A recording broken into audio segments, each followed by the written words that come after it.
What if I told you there was a financial machine, a perpetual motion engine at the very heart of the global economy? A machine so powerful and so paradoxical that it seems to defy the fundamental laws of financial gravity. A machine that allows a country to be in debt and yet, simultaneously, be the primary owner of that very same debt. We're taught a simple story.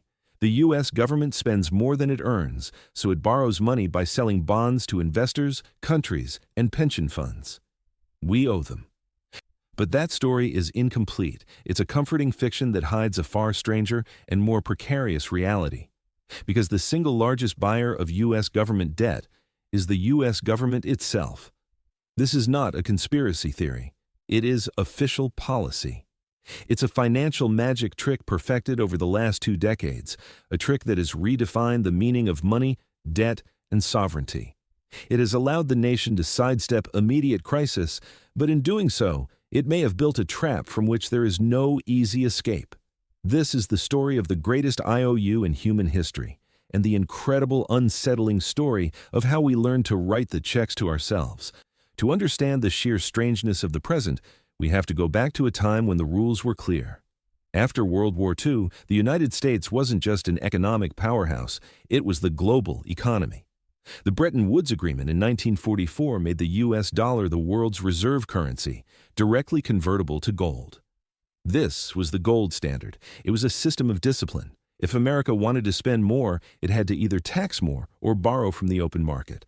And when it borrowed, it sold treasury bonds to real external buyers, individual American citizens, domestic corporations, and, increasingly, foreign nations looking for a safe place to park their wealth. The debt was a transaction between the U.S. government and a separate, distinct entity. The buyer expected a real return, paid for by future taxpayer dollars. For decades, this system held. The debt grew, but the economy grew faster. It was manageable. The circle of lenders was diverse and, crucially, outside the government's direct control. But then came the cracks. The costs of the Vietnam War and the Great Society programs strained the system. By 1971, President Nixon was forced to make a historic decision. He suspended the dollar's convertibility to gold. The Bretton Woods system was over. The world moved to a system of fiat currency money that has value only because the government says it does. This was the first crucial step into the unknown. The dollar was now untethered. The discipline of gold was gone. The only thing backing the U.S. debt was the full faith and credit of the United States government. It was a system built entirely on trust. And as we'll see, when trust becomes the only currency, the rules of the game change in profound and unexpected ways. The first real test of this new fiat world came in 1987 with the Black Monday stock market crash. The new Federal Reserve Chairman, Alan Greenspan, responded with a powerful new tool. He flooded the financial system with liquidity. He lowered interest rates dramatically. This set a precedent. In a crisis, the Fed would not be a passive observer. It would be the active lender of last resort. This power was used sparingly at first, but the underlying fiscal situation was shifting.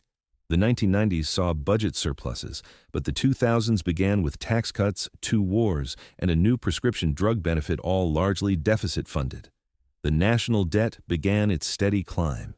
Yet, it was still financed the old-fashioned way, by selling bonds to China, Japan, oil-exporting nations, and private investors. The system, while under pressure, was still functioning within the traditional paradigm. But a subtle revolutionary idea was taking root at the Federal Reserve. It was an idea born from a fear of a very different monster: deflation. The Fed watched Japan's experience in the 1990s, a brutal deflationary spiral where falling prices crushed growth and made debt impossible to manage. The Fed was determined to avoid that fate at all costs, and in their toolbox was a theoretical, almost heretical concept once associated with the depths of the Great Depression. It was called quantitative easing, or QE. Most people think QE is just printing money. It's more sophisticated and in many ways more bizarre.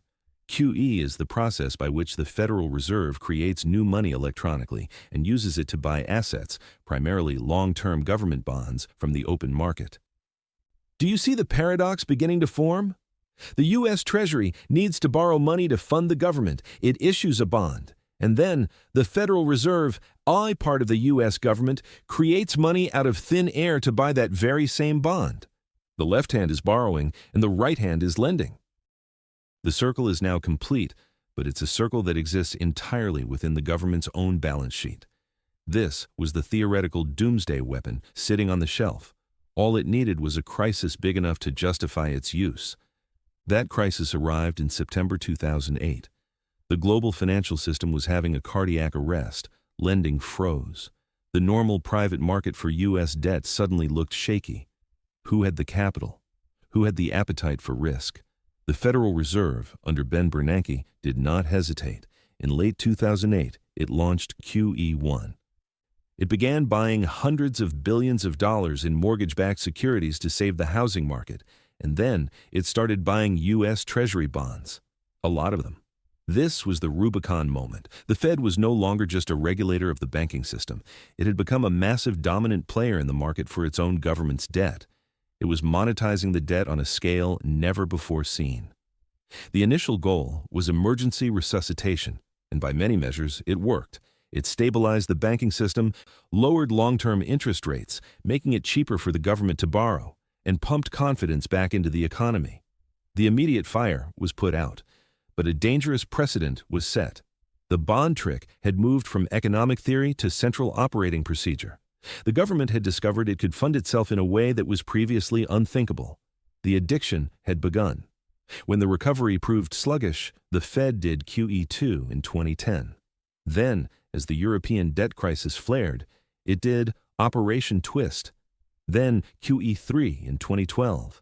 Each time the Fed was there, as the buyer of first and last resort, soaking up the debt that the Treasury was issuing to fund stimulus and plug budget holes. The traditional external market for U.S. debt was being systematically replaced by a circular internal one. The Fed was becoming the U.S. government's own sugar daddy.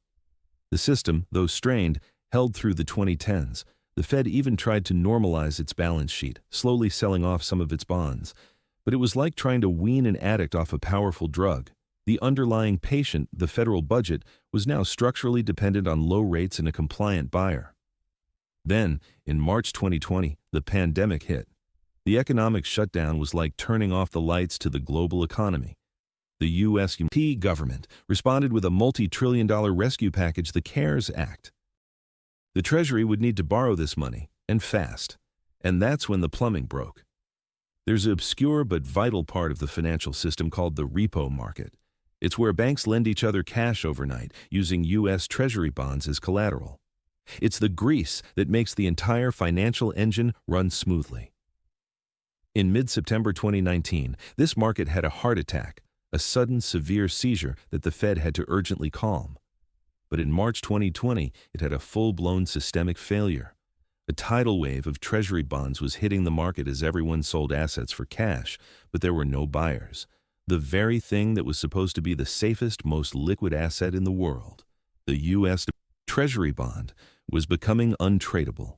The global market for U.S. debt was freezing solid. The Fed's response was breathtaking in its scale and speed. They didn't just restart QE. They launched QE on steroids. They announced unlimited purchases of Treasury bonds. In a matter of weeks, the Fed bought more Treasury debt than it had in all of QE1, QE2, and QE3 combined. This was the breaking point. This was the moment the bond trick became the only trick. The Fed wasn't just supporting the market, it was the market. It vacuumed up over 50% of all the new debt the Treasury issued in 2020 and 2021. The circle was now a Mobius strip, a one-sided surface with no independent beginning or end. The government was funding its multi-trillion-dollar rescue by, effectively, writing itself a check. It had worked to stabilize the system in the short term, but it had crossed a line from which there may be no return. The immediate crisis was averted. The economy was flooded with cash and liquidity. But as the pandemic receded, the bill came due. All that created money, chasing a reduced supply of goods, ignited the highest inflation in 40 years. The Fed was now caught in the trap it had built for itself. To fight inflation, the Fed must do the opposite of QE. It must engage in quantitative tightening, or QT. It must sell those trillions of dollars in bonds back into the market. This soaks up money from the economy, reduces the money supply, and pushes interest rates higher. But here's the problem. Who is going to buy all those bonds? The Fed is trying to sell bonds out of its portfolio. At the same time, the U.S. Treasury is still issuing massive amounts of new bonds to fund ongoing trillion-dollar deficits. We are attempting to drain the bathtub while the faucets are still wide open. This creates a brutal squeeze. If the Fed sells too fast, it could crash the bond market, causing yields to spike and making it prohibitively expensive for the government to service its existing debt. If it does nothing or sells too slowly, inflation could become entrenched. The Fed is now trapped between its duty to control inflation and its role as the enabler of the government's debt addiction. It created this circular system to save the economy, but now that system prevents it from doing its most basic job. This is the ultimate fallout of the bond trick. You might think this is a story about the past. It is not. It is the defining story of our present economic reality. The patterns are repeating, and the data is shocking. As of today, the Federal Reserve holds over $5 trillion in U.S. Treasury securities. That's roughly 20% of the entire publicly held debt. The single largest holder of U.S. government debt is not China or Japan. It is the U.S. government itself, via the Fed. But the circle is even wider. Add in other intergovernmental holdings like the Social Security Trust Fund, which invests its surplus in special issue Treasury bonds, and the picture becomes even starker. Over 30% of the total U.S. national debt is owed by one part of the government to another. It's a web of internal IOUs, a ledger of promises the government makes to itself. The traditional external market is shrinking in relative importance. This creates a dangerous illusion of stability. It makes politicians believe that deficits don't matter because we owe it to ourselves. But this is a profound misunderstanding. When the Fed buys bonds with created money, it does create inflation risk, as we've seen. And those intergovernmental debts, like the one to Social Security, represent very real future obligations to taxpayers. The bond trick doesn't make the debt disappear. It just changes who we think we owe, masking the true economic cost and kicking the can down the road. The parallel is clear. Every time a new crisis emerges, a banking crisis, a climate crisis, a new war, the first and easiest solution on the table will be to once again activate the bond trick, to have the Fed step in and monetize the new spending. The machine is built, it's well-oiled, and it's waiting for the next emergency. So after this long and complex story, what are we to make of this? What are the clear, undeniable takeaways? Takeaway 1. The rules have fundamentally changed. We are no longer operating in the post-war economic model. The U.S. has transitioned to a system of what economists call fiscal dominance, where monetary policy, the Fed's actions, is increasingly dictated by the needs of the Treasury's borrowing, not by the traditional goals of stable prices and maximum employment. The old textbooks are obsolete. Takeaway 2. The market for debt is now a managed illusion. The price of U.S. debt interest rates is no longer set purely by the free market of global investors assessing risk and return. It is heavily manipulated and at times completely set by the actions of the Federal Reserve. This distorts the most important price signal in the global economy, leading to misallocation of capital and asset bubbles. Takeaway 3. There are no painless solutions. The bond trick created a temporary painkiller, but it did not cure the underlying disease of structural deficits. We are now faced with a series of bad options: endure high inflation, trigger a recession with high interest rates, or continue to monetize the debt and risk a full-blown currency crisis and the loss of the dollar's reserve status. There is no easy way out. My warning is this: the bond trick has created a phantom stability. It has allowed us to believe we can have low taxes, high spending, and no consequences. This is a dangerous fantasy. Every system of fiat currency in history that has relied on the monetization of its own debt has eventually reached a breaking point. The question is not if the system breaks, but when and under what circumstances.